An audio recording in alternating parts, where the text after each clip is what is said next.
Okay, we're here on Bounce Around Charleston, and we're here talking about the Emanuel 9 and all that happened 1 year ago.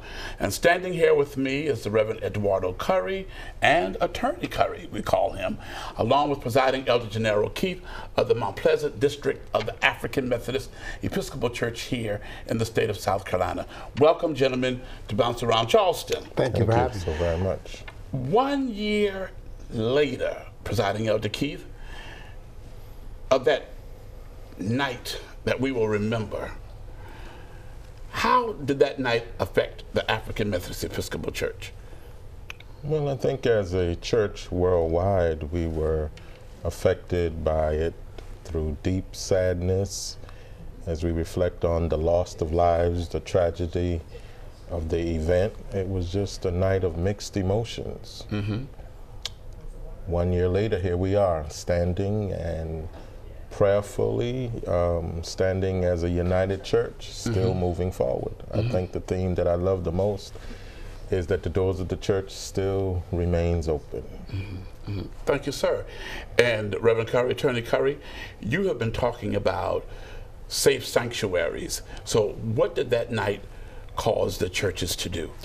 What it caused the churches to do is to reevaluate the places that we worship. To make sure that our sanctuaries, when we invite people in, are safe, that we know our surroundings, we know who's coming.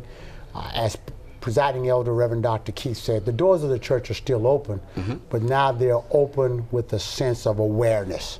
Who's coming and what is their real purpose for being here. So basically we're on what you call high alert. Always. I think, and it's not a bad thing because the days are shortened. No one will be saved unless God shortens the days. But in the high alert, we're trying to make sure that our people can worship in peace and have a place of solace. Okay. And Dr. Keith, what is the words of Bishop Norris as he has been governing the state and he's our bishop?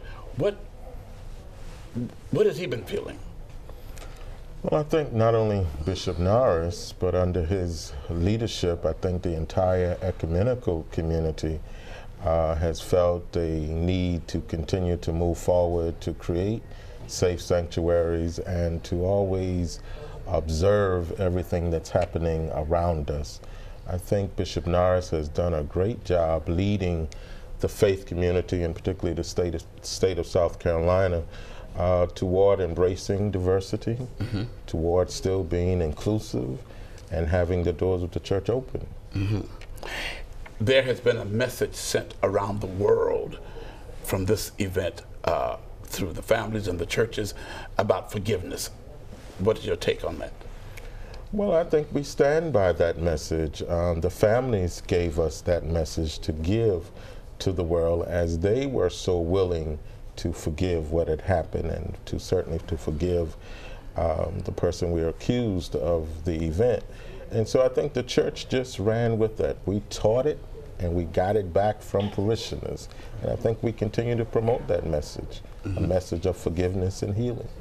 And Attorney Curry, you being a preacher and a lawyer, how does this affect you? What I've had to do is separate the legal issues from the ecclesiastical issues. As you know, right now, we've got federal court issues, we've got state court issues, we've got the issues surrounding punishment and criminal accountability. And I've had to embrace that from a legal standpoint, but also show, as Dr. Keith has said, that love conquers all and that we have a forgiving heart even though we should be held accountable for our actions. Okay, so 1 year later, have we grown? I think we have. I think we've grown to be more inclusive in worship. I think we have grown as an ecumenical community. I think over the past year you have seen more kind of diverse worship, more coming together among the denominations and races, and I think that has helped our community as a whole grow a whole lot. Okay. Well, last year, 1 year ago, we all met in the Telia Arena for the homegoing celebration for Senator Clemente Pinckney.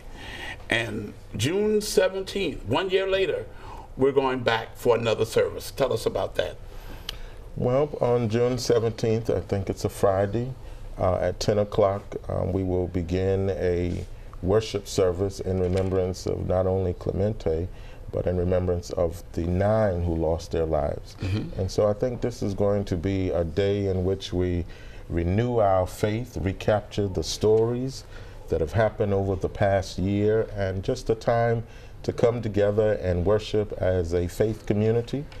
We are inviting the entire ecumenical community to join with the local congregations of the entire state of the African Methodist Episcopal Church. And it's just a day to say that we're still healing. We do remember, and we're moving forward as we continue to keep the family of the 9 in our prayers. So this is going to be a day of worship.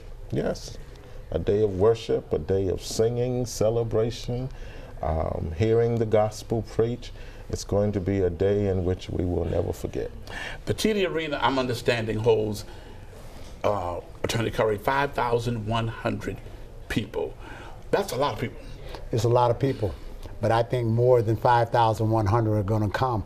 Why? Because the love of Charleston and the greater Charleston area and the people that are here will join the African Methodist Episcopal Church and Bishop Norris and our Zion in celebrating that even in the midst of chaos, love still prevails. Even in the midst of chaos. I remember talking to a counselor. Her name was Cynthia Williams. She used the term, counseling is not a curse word. So are the members still going through those efforts and talking to counselors and help promoting healing? I believe so. Under the leadership of Dr. Betty Clark, the congregation is aware of ongoing counseling services, grief counseling services, and I think she has put together a program to help parishioners and members be able to talk about what it's been like being a victim or a survivor of the Emanuel 9 event. And so I think we still hear in the media just recently, MUSC has received an award in terms of helping with ongoing counseling process. And so I think the church doors are still open as it relates to helping us transition through these kinds of crises, and that's going to be ongoing and always. Okay, June 17th, 10 a.m.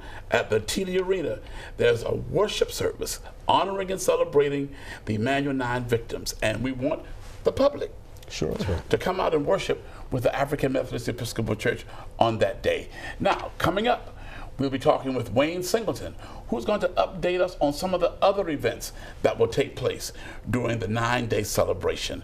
We'll be right back after this break.